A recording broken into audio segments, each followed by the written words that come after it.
So I was testing the waters. Apologies, my phone is a bit rubbish. Sorry, my computer and the internet connection is a bit rubbish. So we're going to try and do this the old-fashioned way. I'm pre-recording it and uploading it. And apologies for the profile version, but life has just become so difficult I had to get out of the house. Life kind of sucks on so many levels. Sure, you don't want to hear about that. You've come to hear about my life and how I managed to get here in the first place, not to hear about today's troubles. You've come to hear about yesterday's. At least that's the point of this all. So, I would have been, in my mid to late 20s, 26, 27, and I was testing the waters. I wanted to see how far I could insert myself into the culture of young people and live that life without being said, no, you're obviously an old fuddy-duddy, get out of here, you don't belong. I wanted to know if there was any youth left in me. And one of the ways I did that was going to Christian youth events to the maximum degree that I was allowed to do so. So our young persons conference nominally had kind of like a 30-year-old ceiling for people coming, and it was somewhat flexible even then.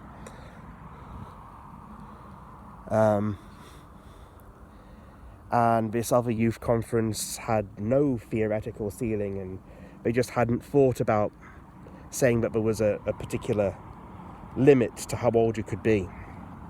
It had never been discussed. Never put a formal rule in place until much, much later on.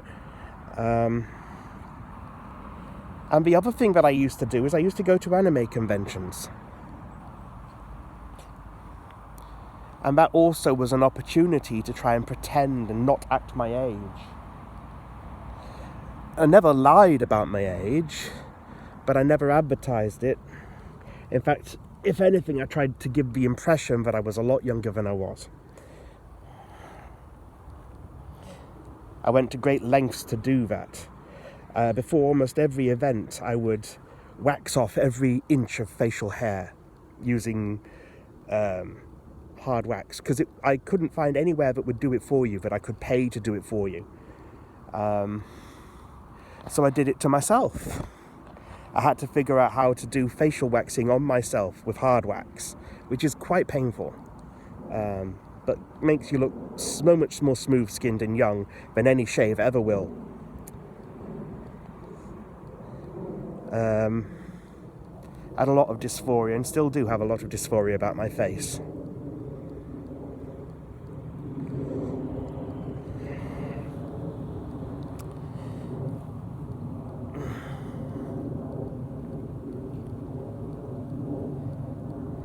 I started going to our church's young adults meeting.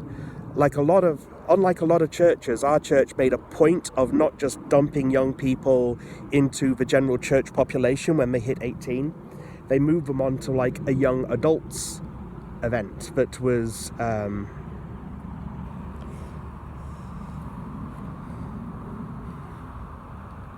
lot like,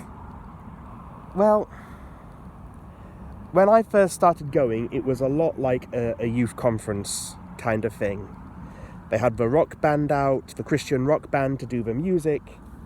It was same kind of twee stuff you got at a lot of church young people, young adults meetings, but at least it was real stuff. It wasn't just like, we're doing another service and it's exactly the same as our Sunday service, only we're calling it a young person service. But it's the same music, it's the same themes, it's the same topics. Now, they didn't do that. They actually did try to put some effort into try making it age appropriate and culturally appropriate, and that got less so over the years. And of course, they often held it on the same day. They held it on the same day as the younger person's meeting. So after the meeting, there would be some socialising in the cafe and the church cafe afterwards. And on top of that, they'd take us out to bars as well, also. from time to time, although that didn't last very long. And of course they held like once a month, they held like a joint worship night between the young adults and the two age groups of younger kids, where they just have one big worship concert type thing. And that was wonderful. That was the first time I went, I think, was that day. And I just wandered into that building and was hit by this wall of sound, chaos, these kids screaming, running around, chasing each other. And I'm talking about teenagers, not like little toddlers. And I felt, I am home. That's what I was thinking at the time. This feels so natural and so normal and so right to me. This is the kind of place I belong. In the middle of the chaos. In the middle of the screaming. But not screaming in pain, you're screaming in excitement. So I would go to these conferences and I would go to these anime conventions, and I would divorce myself from the notion that I was in my late 20s as much as possible. As much as I was able to. To the point where on a good day at a good time, even I wasn't really thinking about it. I was just acting like another young person, another kid. And you need to know that back then the anime conventions were a lot younger. Almost all of the anime conventions I went to had like a 16 minimum age limit. And it was kind of like a freshers week for nerds. All of the bad behaviour that nerds don't normally get to do, the drinking, the hooking up, the carousing, because they don't really feel like they fit in anywhere. Well, all of that happens at the anime convention, not for everyone, but for a lot of people, because you have a load of nerds together and you no longer have to be the outsider and be shy and be embarrassed. And you do get some absolutely crazy things happening. I've seen some wonderfully crazy and inappropriate things at anime conventions. I've seen women prove to me they have no gag reflex by forcing people's fingers into their throats, other people's fingers into their throats. I've seen people try to speed drink multiple cans of energy drink just to see what would happen on film. There's been raving. I've seen people wander into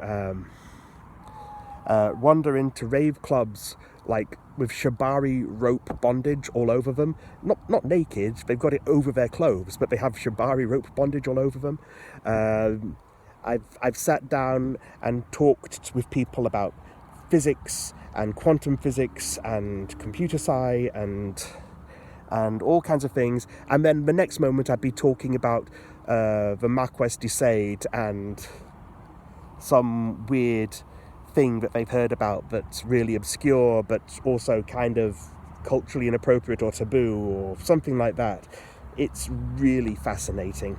And of course they're all young and so fresh-faced and just experiencing life and chasing anything different, anything weird, anything new and exciting.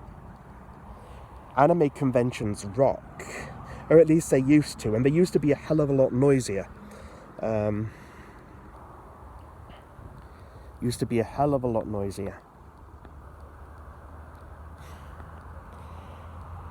Church conventions too, I think.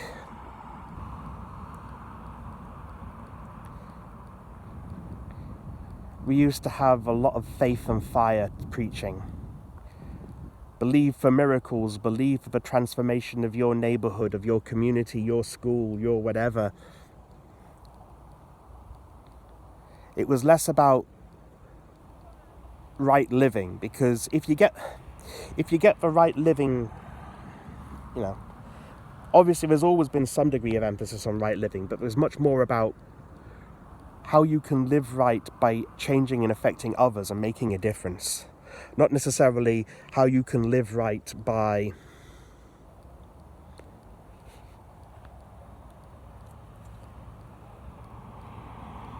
just being a good person and doing what you're told and standing where you're meant to stand and sitting down when you're meant to sit and following the rules. It was some good times. And I remember chatting to lots of kids thinking these are wonderful people and they're going to go on to do some great things one day. Some great things.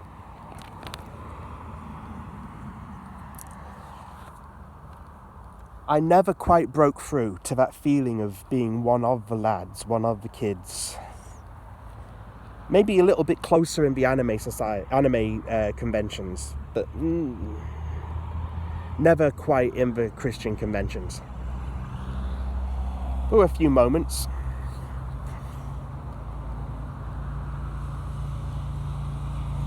One of the most telling things is when the kids don't expect you to stop their fun. I remember walking back across a campsite and just randomly bumping into a couple of lads that had managed to start lightsaber dueling with glow sticks. And then one of them, in a fit of what I can only imagine being not giving a toss-ism, decides to grab one and hold it down by his crotch like a big dildo, which of course is absurd because it's a glow stick. It's tiny. And the next thing I know, the other kid, who is even more so probably not thinking too hard about what they're doing, for the hell of it, decides to immediately get on his knees and the glow stick. And I'm like, that was not what I expected to see. That was not what I expected to see at this Christian convention. And so I'm there kind of thinking, I don't think I should step in. I don't think it's my place to step in. And to be honest with you, I don't think it's. I don't think I'm needed here. I don't think that they need me sort of spoiling their fun. This is all harmless and it's going to resolve itself in a few minutes, one way or another. And then a youth leader comes in behind me and says, "What's all going on here?"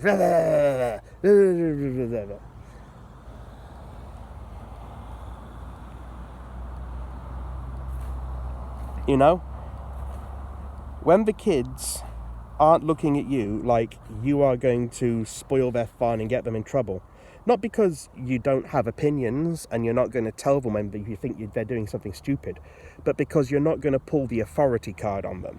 You're not going to pull the authority card on them because you don't feel like you're super superior and you need to be in charge of them and they need to listen to you. Then you kind of know that you're more one of the kids. But that's as close as I think I ever got. I was never quite one of the kids, but you were not one of them either. And this is why I have always shied away from being a youth leader. People have sometimes said to me, "You make a great youth leader, Peter." I'm like, they're wrong. They're wrong. I would make an awesome youth leader, and that's why I can never be a youth leader, because I am the kind of youth leader. People have looked at me like you've got some sort of suspicious motive, you're up to something. Like, nah. Once I knew that it was my job to take care of someone, I would absolutely never do anything to abuse that. But at the same time, I would not necessarily do anything to stop them exploring life either. If I was to deviate in excess in any area, it would probably be kind of like the Miss Jean Brodie approach of encouraging huge amounts of independence in the kids, and perhaps even more so than they were ready to exercise themselves. In fact, I might even push them to be too independent, because I know how badly it can go and how much regret you can have if you allow the world to dictate your level of independence as a kid, as a teen. And of course, Miss Jean Brodie is a fictional school teacher who gets in trouble because she gets like four or five young women at her school under her wing, and she encourages them to take lots of risks and to think out of a box and to be very avant-garde and to question everything. And one of them runs away to join a war, a literal civil war, because she thinks it's very, very noble, and Miss Jean Brodie has been praising this particular civil war's leader and all of this, and gets killed in this civil war. If that was the threat, that would be the threat that I would pose to young people. Not the threat that I would do anything ever at all to abuse them in any way, but rather that I would push them to have so much freedom that they would take risks in life, and some of those risks might backfire, because that's what risks are like. If you take risks, eventually one backfires. If enough people take enough risks, eventually someone's going to get hurt. That's not always a bad thing. I mean, it is a bad thing that someone's gotten hurt, but it's not always a bad thing that people take that level of risk. Because if they don't, there's so much else that's lost as well. So it's all about calculated risk, of course. You know, I'm the kind of guy who, if I saw someone sneaking out of youth group and was like, "What are you doing leaving youth group? You're not allowed to leave youth group." And they said, some random dude shouting at something about something, I'd be like, you know, why are you leaving youth group? You're not meant to leave youth group. And they're like, no, I'm going to see this boy/girl whom I'm desperately in love with, and they're gonna leave soon, and this party is my last chance to tell them how I truly feel. I would be tempted to just be like, yeah, I think I'm just gonna kind of go back inside and oh, here's some money. I note it would be a lot safer to go via taxi than to try and walk there or take the bus. Also, yeah, you know, I'm going to have to tell your mum that you're not here pretty soon, so you might want to turn your phone off or whatever, blah, blah, blah. Because, and then when I said, why didn't you stop her? I'd say, well, I didn't, you know, wasn't going to wrestle her to the ground. That seemed inappropriate. Or him to the ground. Because at the end of the day, I believe that kids should have experiences, and they should take risks, and sometimes they should turn up randomly at parties to profess their love to someone who they've never had the guts to do it before, who their parents don't approve of. That's what I believe. You know, I believe in allowing kids to take a degree of calculated risk, which doesn't sit well with modern safeguarding theories.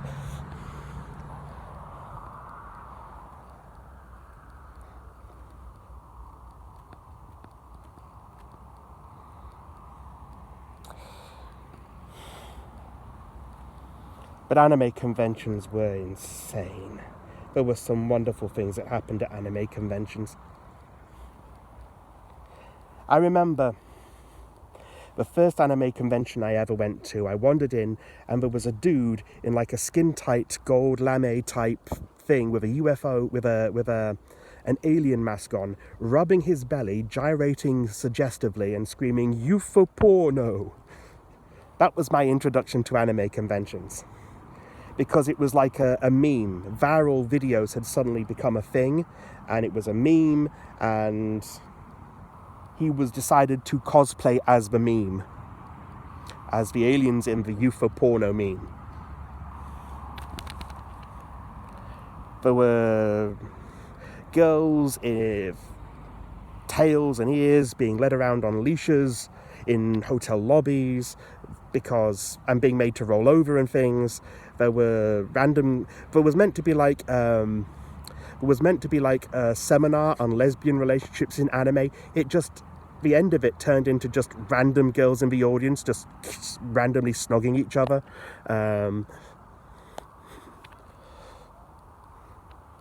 The air guitar competition ended up with a boys versus girls team, and the boys ended up taking off their tops to try and curry favor with the audience. There was a girl who wandered around for half a day with "Muff Diver" written on the back of her back. Another girl holding up a sign that said free hugs, that turned it around, it said get naked. And I asked her if that was working for her, and she said, well, look at this, and lifted up her skirt to the upper thigh, and written on there was, I will too.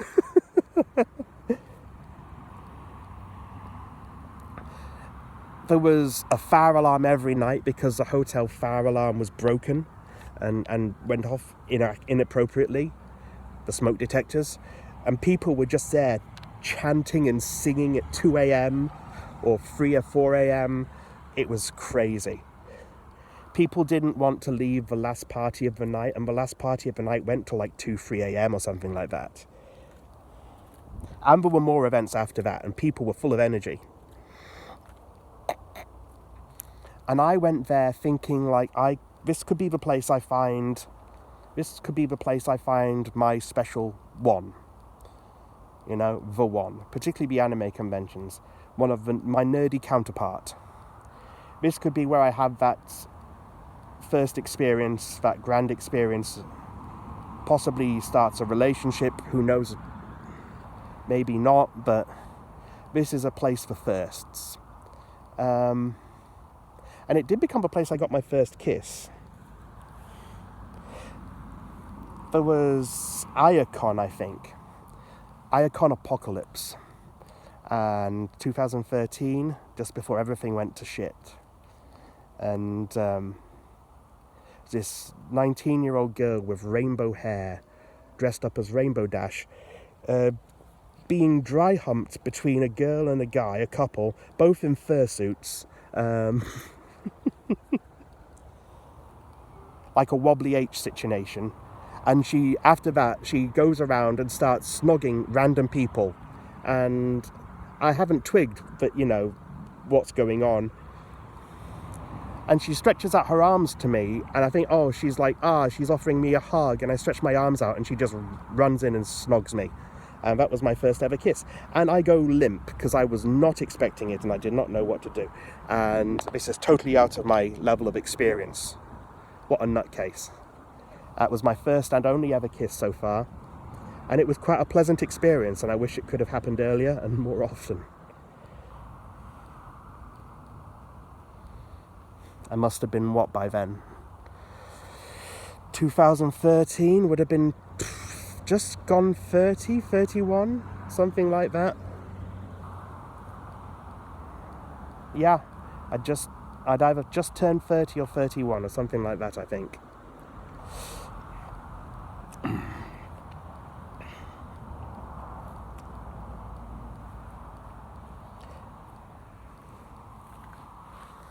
Life became full of experimentation and new things. Hell, some of these anime events actually had burlesque shows. And I actually did start going to burlesque shows because, well, I think one of my friends was in a burlesque troupe. So one of my goth friends was actually a burlesque dancer and told me all about it, and it sounded really interesting, and some people were doing it. And I decided, I think, was it my 30th birthday or my 29th? Oh, good grief, no, my 27th or 28th birthday. We went to a burlesque night, and I dragged a load of my friends with me. And it was the first one I'd ever been to. And one of my friends was like, what's a burlesque night? And I said, well, it's like this kind of traditional art form involving vaudeville and cabaret that involves adult entertainment and blah, blah, blah. And they hadn't twigged that it involved stripping. And they were deeply upset that I dragged them along to a striptease. Like, it isn't just stripping, it's an art form.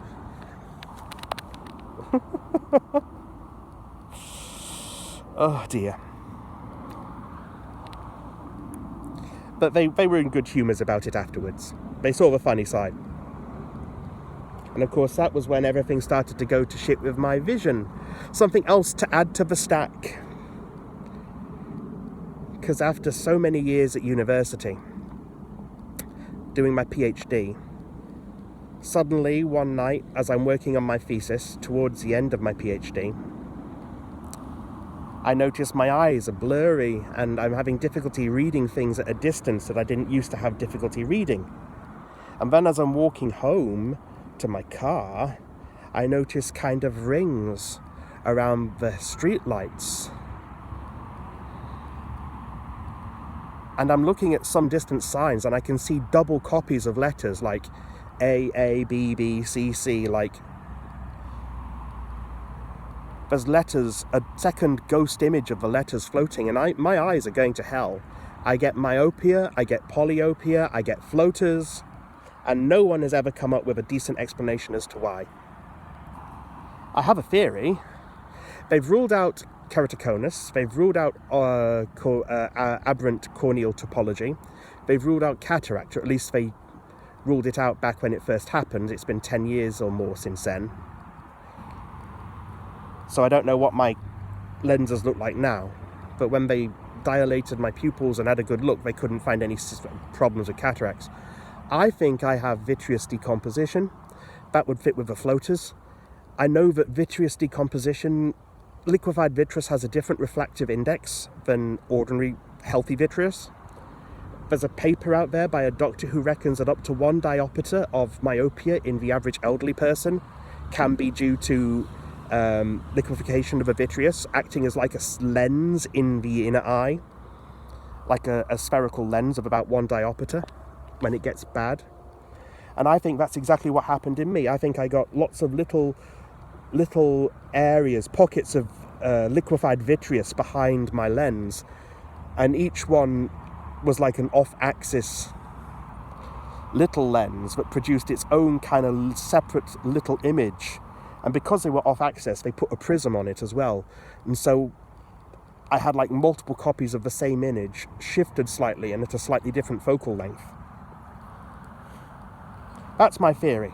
No one will ever help me confirm it, because visualizing liquefied vitreous is tough, and because doctors don't give a toss about anything that's non-standard. If they can't put a condition name to it, and there isn't a standard treatment, they don't care. Because there's no glory in discovering an obscure new condition you can't treat.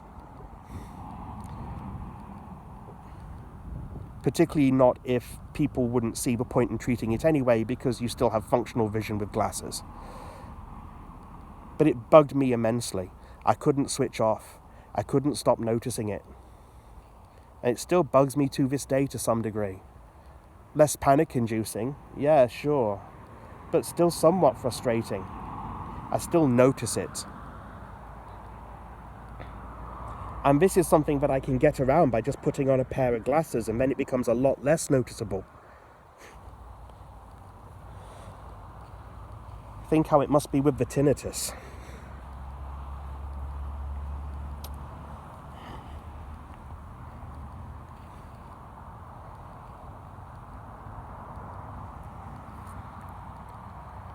They kind of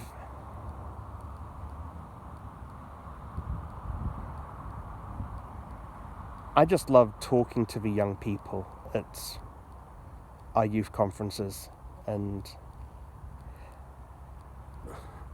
their cheekiness, their silliness, their tendency to flirt with my friends. There was this one girl who was this stunning bombshell blonde, whom it turns out was like only 15 or something like that, but she looked older.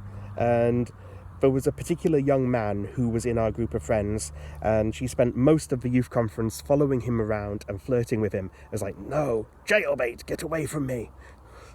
I'm like, okay. I was not aware she was that young. I thought she was closer 18.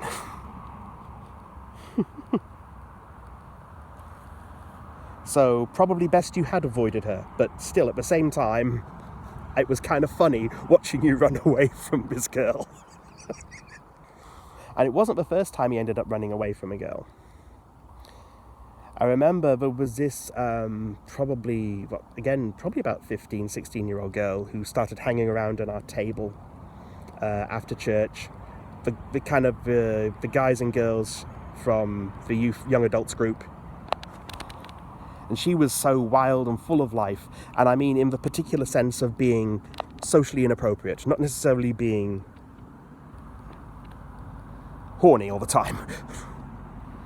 But she clearly had taken a shine to this same dude, and he clearly was like, no, understandably, no.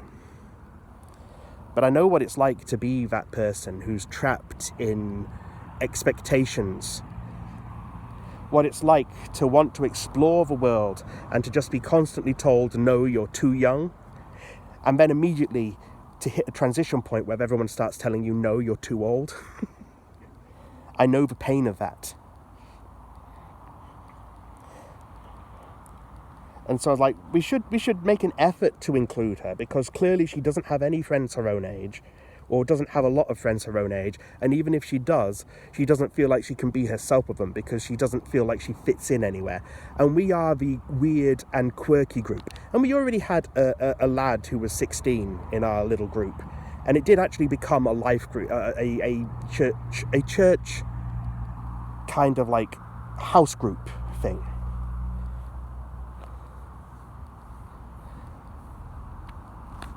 And we had this 16, 17-year-old in our church house group because we were the weird group.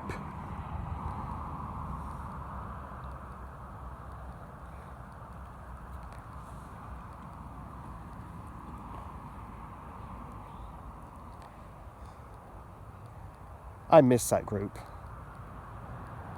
It went downwards after that guy left. He was probably the best leader we had. It was actually started by somebody else who was a good friend of his. And it was kind of aimed to be more kind of sensible and Bible study-ish. And I think guys didn't really gel with that too well. And when he took over, it became a bit more silly and a bit more social. Not that it was non-Christian by any means. But it did things. It went out to the cinema. It had fun. It didn't just sit in and discuss the Bible all the time. And it was actually a lot of support, to be honest. It was like a little support group, people talking about their issues in a very frank and candid way. And it was nominally meant to be a guys-only group, which I thought was stupid, because one of our closest friends outside of this group was a girl at church. And I thought she should be very well welcome. But she, of course, although being a 100% adult, also had a thing for this same guy. And in the end, she ended up leaving our church to go and marry another guy whom this guy introduced her to, who looked a lot like him. Because people have types. Yeah.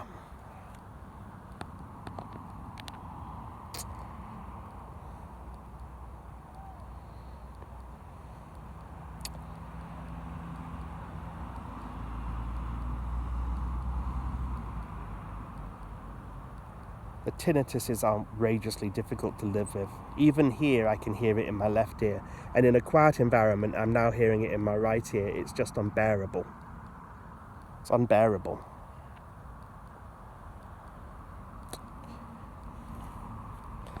And I've not really had any proper long periods of silence in such a long time.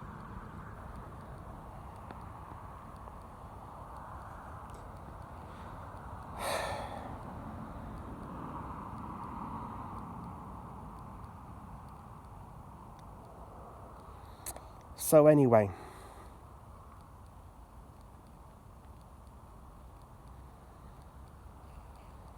there were lots of firsts. I started going out clubbing, to goth and industrial nightclubs. I started going to industrial music festivals. I remember one of the first years I went to an industrial music festival. Was it the first or the second year? My parents and my family were all away. I was still living at home at this stage because I was doing my PhD at the home university, and they were still... Actually, was this after I'd finished my PhD? It must be towards the end of it. I think it was before. It was before the eye problems, so I was still doing my PhD.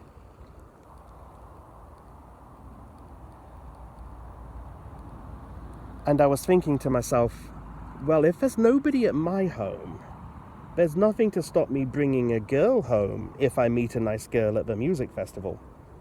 Never happened. In fact, particularly, I remember getting on really well with this particularly nice young woman who disappeared. And I later found out from a mutual friend, had been seen later that night in a gay bar, and she was a massive lesbian. In fact, actually, another fun story. Another romantic story for you. I remember going to this other anime convention and seeing this charming young woman, because we have balls at a lot of these anime conventions, surprisingly enough. And this one, they actually taught us ballroom dancing. Nothing fancy, just a simple waltz, but they actually had a professional dance instructor come in and offer lessons to people who wanted them, so they wouldn't be embarrassed dancing up the ball. Do a simple free step, was it? Anyway. So I'm there, standing at the edge all night, trying to work up the courage to ask someone to dance. And every time I get to the stage, I kind of would catch someone's eye. Someone else asks them to dance, or they leave the area, or whatever. And there's this one particular girl who's really attractive and really looks like she's having a lot of fun, but she's always dancing with someone, or she's always busy, or whatever, or I'm just too scared. And at the end, I'm coming out and it says, "It's a shame, I would have liked to have danced with you," or something like that offhand. I said, it's such a shame that we never got the chance. It would have been nice. And she was like, "Well, we can do it now." And so we start dancing in the hotel foyer, or whatever it is, outside the function room, to like imaginary music in our heads, doing a waltz. And it's one of the most romantic things ever. And then about 2 minutes, 30 seconds, 2 minutes later, she says, "Allow me to introduce you to my friends. This is my girlfriend." Okay. I see how this is going.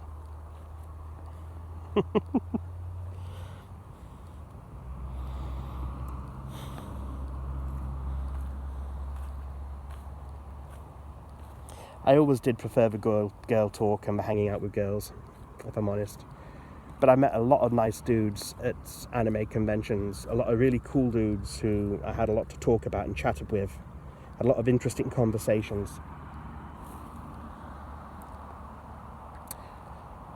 And anime society was the same to a degree for a long time. You see, first of all, we had the original anime society, the version I came into in the late noughties, where everything was all very avant-garde and edgy, and we were definitely the weird guys. No one was trying to pretend that we weren't the weird guys. And I think someone in the student newspaper actually wrote a feature about how we'd staked out this particular area, because every weekday lunchtime or something, there always seemed to be someone from the anime society in this particular kind of lounge area of the student union. And someone wrote an article in the student newspaper complaining about how we'd taken it over, as it were. Something about these kind of sweaty, greasy, stubbly young men who were always talking about anime and stuff. It's like, yes, we are the weirdos and we do not apologise. And I wrote a kind of cutting response letter saying, some of our female members object to being described as greasy and stubbly. But maybe you prefer girls that way. We do. You seem to have forgotten, but we do have young women in our society. You describe us all as men. Yeah, I wish I had a copy of that letter. It was quite funny, and it got printed in the student newspaper. Letter to the editor.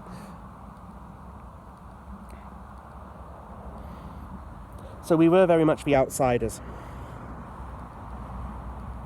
And then we got the boozy president, who was a nice guy, and he was a nerd to a degree, but he was one of these I'm trying to be cool nerds, and certainly one of these I like alcohol nerds. And he moved us from like our quiet little pub where we used to have lots of interesting chats to a super noisy pub that had cheap booze, really cheap booze, because that was clearly what he cared about. And it was fun in a sense, because there was a bit more of a party vibe under him, but at the same time, no one could talk to each other. So me and some of my friends, and one girl in particular, created the Pudding Club, a kind of rival after-society event where we went to a nice quiet pub and ordered pudding at a Wetherspoons. And it was wonderful. A lot of my happiest memories are from that period. And then the society... that's when the society started doing things like karaoke, which I learnt I adored. We started doing silly games. I think back when they were getting into their boozy phase, they used to do things like... They tried doing things like... what's the name of it? where you have to drink if Never Have I Ever, that's it. They started playing games of Never Have I Ever, and then I very quickly persuaded them that it wasn't a great idea by doing some quite extreme Never Have I Evers.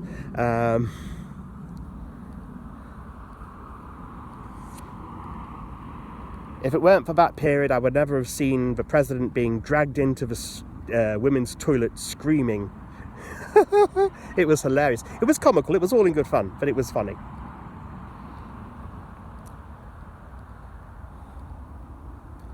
I would never have seen the ex-president throw the current president, who was not yet his girlfriend, but would be, over his shoulder and say, "No, it's rape day for you." This is the kind of edgy humour that was on the ball back then. And I mention that because my edgy humour got me into a lot of trouble in the end. And I always felt that my edgy humour wasn't as edgy as everybody else's, but apparently it made people more uncomfortable than everybody else's. I never threw any girls over my shoulder and declared that it was their rape day. But that didn't necessarily mean that people, because whether or not people are comfortable with something doesn't necessarily have anything to do with rationally how edgy it is. Towards the end of my time at the Anime Society, I made some really great friends. So I had been making lots of friends throughout university in a lot of weird areas. And in particular, I made some friends who were into kinky stuff, BDSM, that sort of thing. And although I didn't know it at the time, this particular group from the Anime Society were also into that sort of thing. Particularly this one girl. So I walk in one day, they're hilarious and they're wonderful, and I fell in love with them, and all of them, they were wonderful people. This one girl kind of calls me in. No, she doesn't call me in. I come in one day behind her, and I hear that she is one of her mutual friends whom she's been having a competition with to see who can bed the most people at university. He says, why don't they start a cocktail society? And the cocktail society idea they come up with is to tell the union that they're going to have a cocktail society and ask to have a room at the university union. But what they're actually going to do is they're going to have a room with two rooms, like a split room, and they're going to have cocktail drinking in one room and an orgy in the other room. So it's actually going to be secretly the student union orgy society. And I say to them, well, didn't York University have like a fetish society where they did talks on BDSM and went around to sex dungeons as unofficial outings and things? And we're like, that sounds really interesting. And I said, well, if you wanted, you could always start something like that. It's interesting enough. I'd be happy to help you.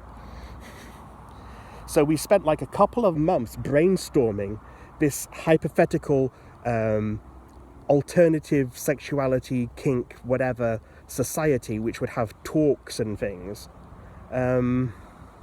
Before they gave up on it because it sounded like too much work.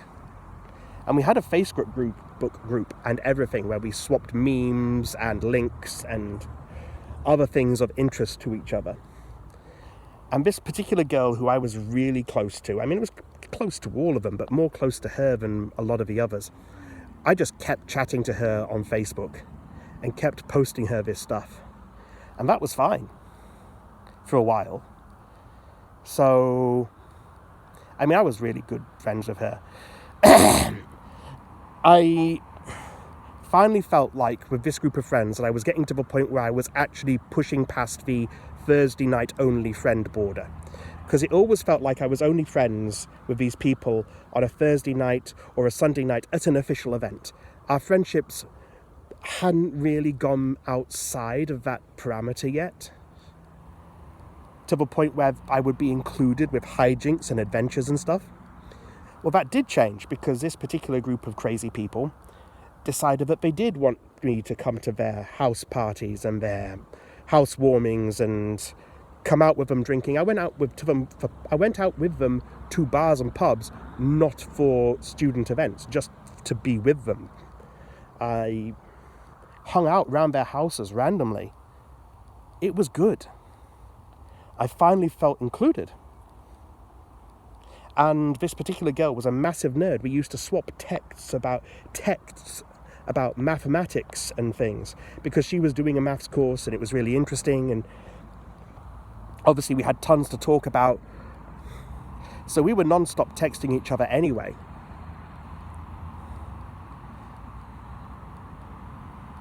But then people start to not like my edgy sense of humour.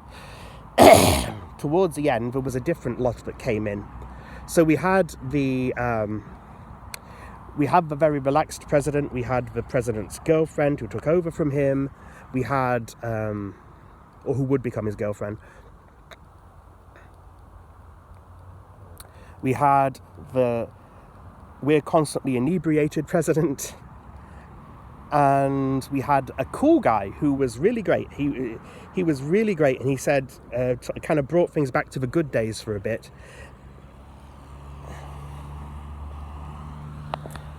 And then there was another guy, and this is where things started to get awkward. People started complaining about stuff I brought in. I brought in Cutie Honey, the new Cutie Honey, which is rated 15. And I got some crazy person going like, this should be banned. This is literally porn. I'm like, it's a 15. It's a 15.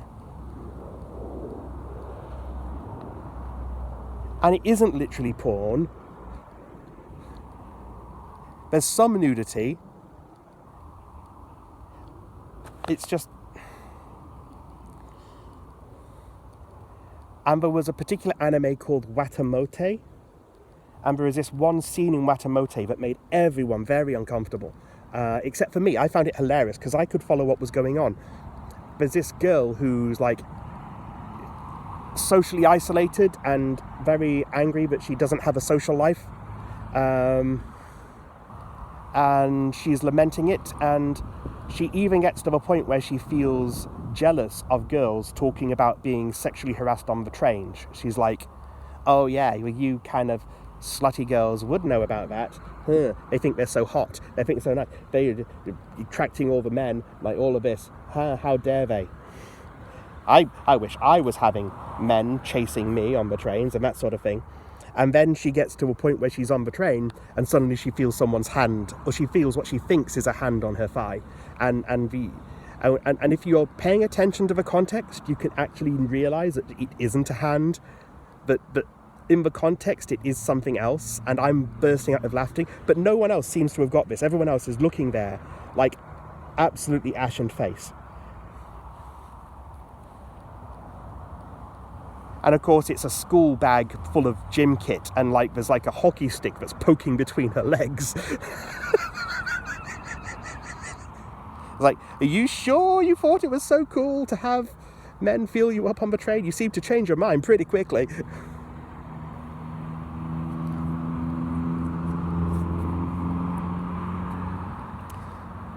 But I laughed my head off while the rest of the room was silent. And I think it's at that point I realised that the whole spirit and tone of the society had changed. People couldn't just relax and laugh at edgy humour anymore. And it wasn't long after that. Well, it was long after that, but it wasn't super long after that. Because I fell in love with this girl, you see. I was quite fond of her indeed. And I would never have done anything to hurt her. And she had a boyfriend. And when her boyfriend dumped her, I was like, okay, this is my chance. So I'm like, because I know she's really super hypersexually active, and she was before this boyfriend as well, and she'll probably hook up with somebody else and end up forming a relationship really quickly. So I get in there and I'm like, I know I've never said this, I know I've never made it clear, but I actually do have feelings for you, and I'll understand if you don't feel the same way, but I had to ask, is there any chance at all? And she was like, there is no chance at all. Let's be friends. I want us to stay friends, and I think the best thing for us to do to stay friends is to pretend that none of this ever happened. Right, all right then, we'll do that. And I went right back to being my own edgy, inappropriate self around her. And about 6 months to a year later, she accuses me of sexual harassment. And I don't even get to know that it's her that accuses me of sexual harassment, except through the grapevine, because I randomly get called into a security guard's office one day. I'm like, you've been banned from the building because you've been accused of sexual harassment. I said, by who? We're not telling you. Can you tell me what I'm supposed to have done? We're not telling you. Is there a way I can appeal this? Like, someone's going to contact you and discuss it with you in more detail. If you've anything to put to them, you can do it then. So I get randomly called middle of the evening, like 3-4 weeks later. I'm banned from Anime Society, I'm banned from a building, I'm banned from everything. I get randomly phone called. I said, we need you to come in early tomorrow morning. It must have been like 7 in the evening. We need to come in first thing tomorrow morning. Like, can I bring someone with me? Yeah, you can bring someone with you. Like, I have zero chance of getting someone to come with me to support me at that late stage, but they said I could. Can you give me some indication of what I need to prepare? I mean, I've still no idea what I'm being accused of specifically. Can you tell me anything? I'm like, no, we can't tell you anything at all. You can know nothing. And this is me, Mr. Autistic.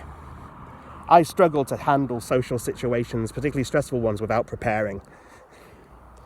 I do not do well. So I turn up and they accuse me of this and that and everything under the sun. And they say, we're not telling you the identity of anyone who's made these accusations against you, but they say you have made these sorts of inappropriate jokes. And I'm like, well, you're not telling me specifically what I've said, so how can I respond? I have made jokes about topics.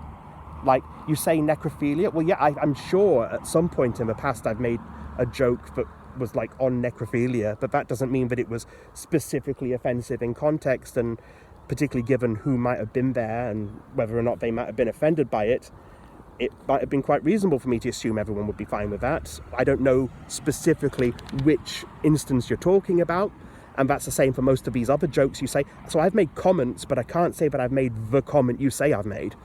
But no, they take that as an admission of guilt.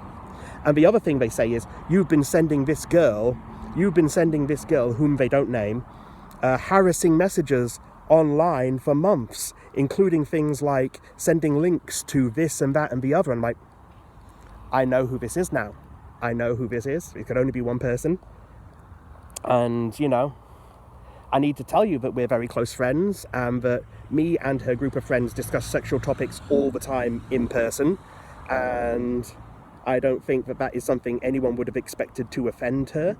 And it's really surprising me that she has been offended. I don't understand why. But if it has, I'm sorry. But at the same time, I think it's not unreasonable for me to expect that that wouldn't offend her. Like, well, we can't confirm who it is or isn't. I'm like, well, I can't comment in detail if you can't confirm who it is or isn't. You know? But I think that this is, yeah, I at this stage, I was planning to come back to the university. I was planning to come back and do another course. And I said, what happens if I do another course? Because right now you're telling me that because I'm not a student, I can't appeal. I just finished my PhD. But if I end up coming back and doing another course, that would be horribly unfair to say that I then suddenly have to go through this ridiculous appeal process to get back into this, get back into this club. And says, well, you know what? Since that's the case, what we will do is we will go and speak to the heads of the student union, the heads of the Anime Society, and ask their opinion on what we think should do in this situation. And they didn't. I think what they meant to say was, in the event that you come back and do a course, we'll ask them if they'll let you back in. But that's not what they said. In retrospect, that's probably what they meant to say, but that's not what they said. And ended up getting kicked out of that society. And I did end up coming back and doing that course. And I had a piece of paper, because I wrote a complaint to the head of the union. And I said, it's totally unfair that if I haven't had the opportunity to properly appeal and defend myself in specific terms. I have autism again. This is something that should have been brought up in... I didn't bring it up at the meeting, but I brought it up in my letter to the student union head.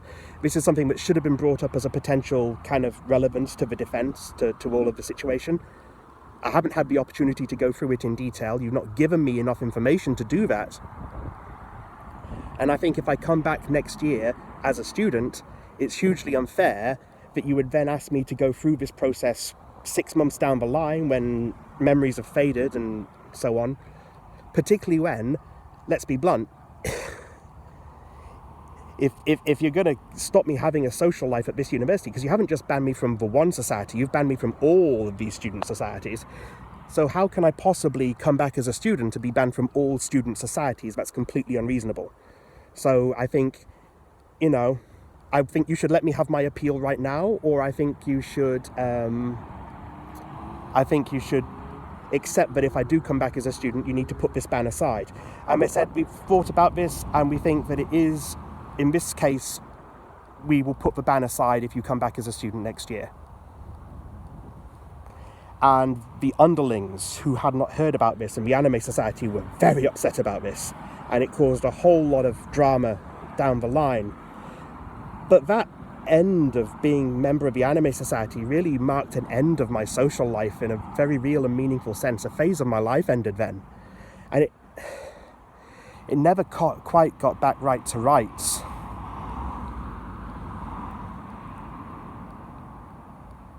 It never quite went back the way it should have been.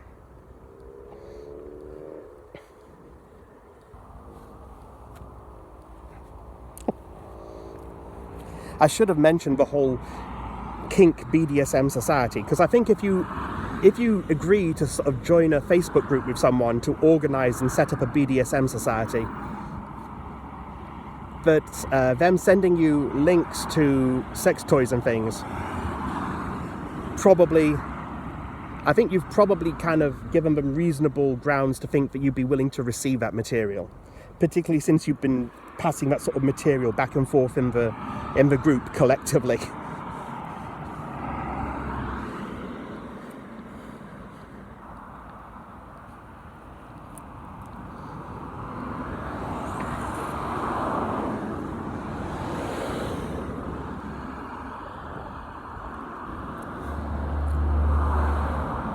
It's crazy. That was the end of the good years, so much as I ever had good years. And the good years were never that good. I mean, there was always a yearning for something else, for something more. And of course, in life, there's always going to be a yearning for more. You're always going to want to improve things, to make things better. Nothing's ever perfect. But I had this picture in my head of what having a real social life would look like, of being invited to friends' house parties and going out raving, and I got so close towards the end, just before it was all taken away. And of course I never did get a social life as good. I never did get a love life. I never did. That one kiss is the closest I ever got. In fact, some of those long online conversations was possibly the closest I ever got with some of those people I used to meet through online dating back in the late noughties.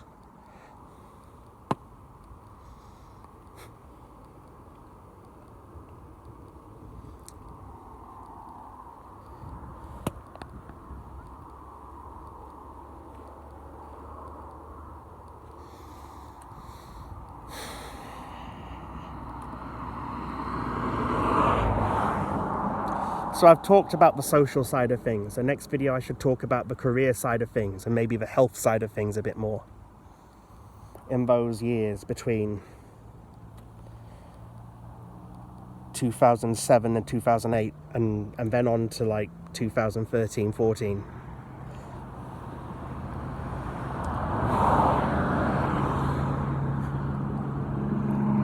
When my eyes went fuzzy, I went on a trip around the world. I went to Finland and Iceland, and I went there because I'd heard online that they had really interesting radical youth culture. Because I wanted to see things with my own eyes. At that point, I was really believing there was a chance I could end up going blind, or at least have such poor vision that I would really miss out on things. Which in some ways I have still, but not to the stage where I couldn't see things a bit.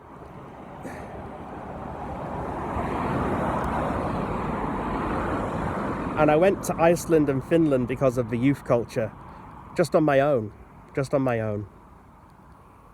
And it was an eye-opening experience, but also a bit lonely.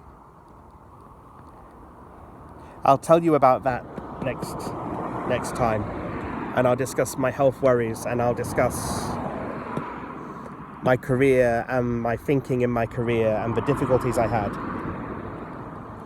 Right. I'll see you all around.